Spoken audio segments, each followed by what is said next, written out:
coming off this game, how much do you sort of look at that performance in evaluating heading into next week, and how much do you sort of say, now we have a different roster and we have to be looking at different things?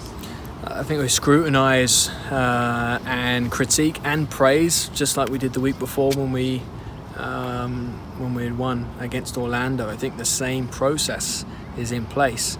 I think it's harder to remove emotion when you've lost, and I think you have to stay focused on the details. And it was the details that probably had the small details that had a big impact in the result in the end. I think we have to critique, and we also have to find the good parts, just like any other performance.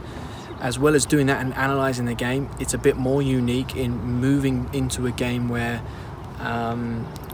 4 players, 3 plus obviously Rasa unfortunately couldn't play on the weekend in the end, but 3 plus 1, 4 players leave, so you have to analyse and look forward with those changes. At the same time, we've been excited for this period. We've been excited for the opportunity for players to come in, and I think they've been working really hard with this in mind. And look, there's going to be good moments, there's going to be bad moments, but it's going to be exciting to give them that chance and see them grab it. And if it takes a while to grab, then see them learn to grab it. But the confidence is high that we got some great individuals ready to step in and push this team forward. You're probably not going to tell us, your tactics and lineup, but in terms of the thoughts that you're having and the changes that you might need to make, well, what are sort of the considerations that have to happen now going into this stretch where the team is going to look like this for a while? Yeah, I think 3 factors, and dodging the question a little bit, but honesty in how we look at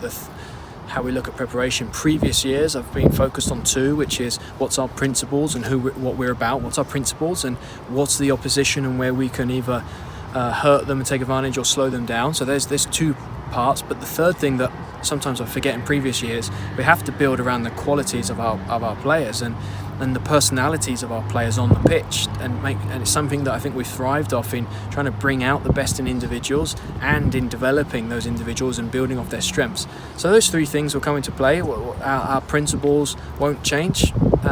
Our opposition does from the last game, and some of our personnel does. So how we defend, how we attack, in line with our principles, has to fit the strength of our individuals. Andrew Senior is a very different 10 to Sink, and we did the same there with that position in inviting Andy to come and get lower in the build-up rather than keeping Sinky high and ready to get in the box.